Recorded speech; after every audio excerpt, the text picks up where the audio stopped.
So I had a women right organization. Our organization, we called a seminar, and we asked the lady to preside that seminar.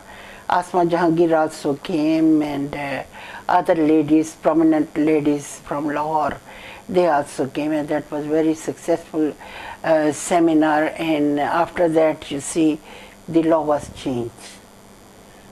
So I think that if proper and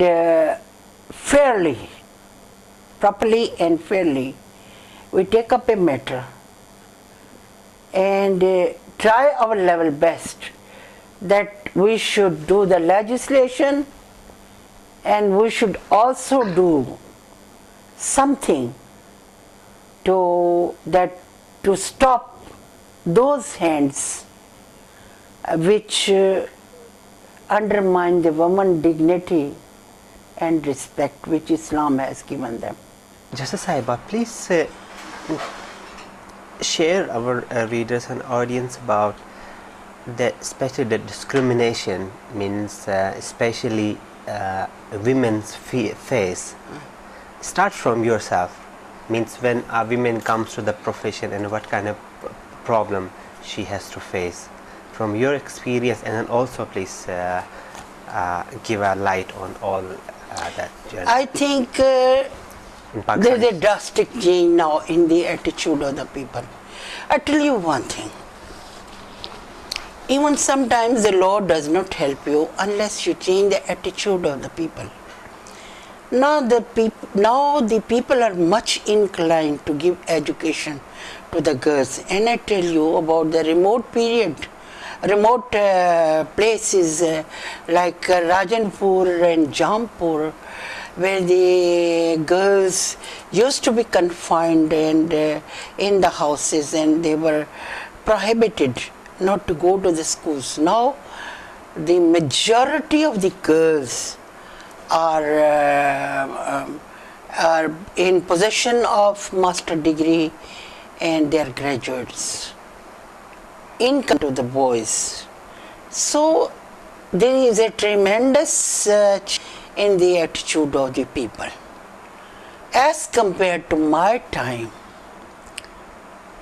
when you see in late 70s I started my profession. It was really entirely in a different scenario.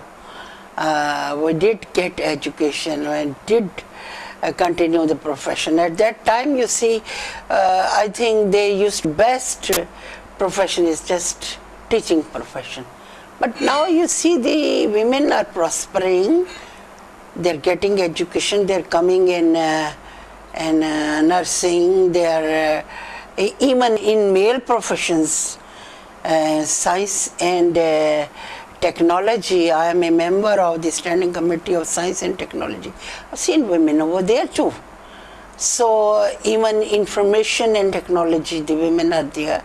And side by side, people have now this know-how that woman is a very useful person and individual of the society, and that they should get the education. But Justice Saiba, what kind of discrimination are women face? But I tell you, in the frontier area, when I listen about blasting a school, girls, it was never before. Maybe this out of vengeance or out of anger, they are doing these things just to irritate the European people. But I tell you one thing, I really want to change the law, and I have moved a bill in the assembly. By the way, I tell you, I moved 13 bills in the assembly, and the maximum bills were brought by me. But unfortunately, the standing committees took so much time for those bills. Those were hit by the 18th Amendment, and one bill came to the successfully came to the assembly. That was the bill about this throwing acid on women, stolen.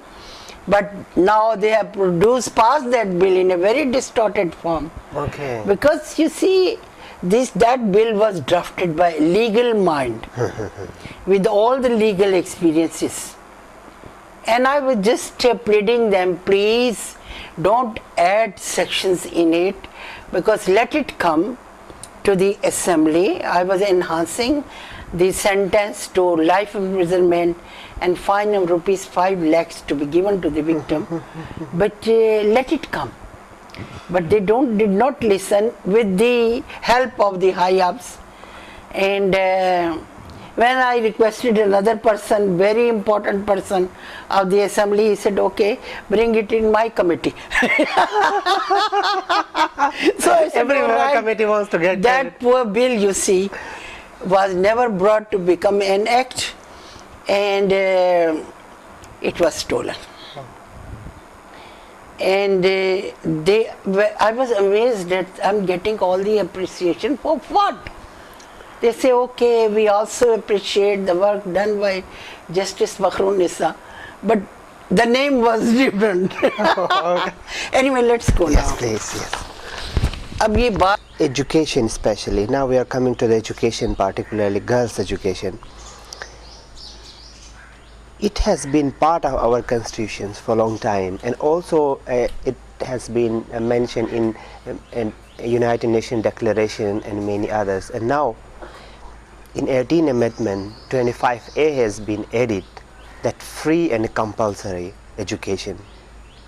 How do you see all these developments and then their impacts for girls' education? Let's have a look on girls' that legal perspective also. I tell you one thing, that above everything in a country, if you want to make it a developed country and a prosperous country, it is necessary that the women should get the education. Why? Now you will ask me why. Yes. The reason is that the children mostly are brought up by mother, taught by mother. As I was telling you, there are many things I still remember in life, which my mother used to tell me about hard work, about honesty, about respecting others, about loving animals, so many things, loving birds, all in the nature. But you see, it is very essential that a lady in the house should be an educated lady.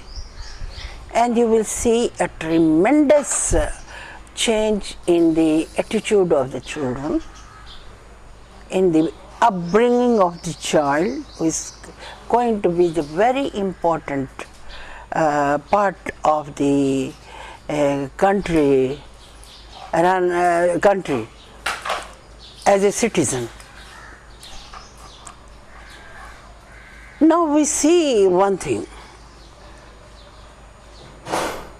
I have my reservations about this devolution of legislative powers. You know, the framers of the Constitution had this thing in mind, that there are certain rights,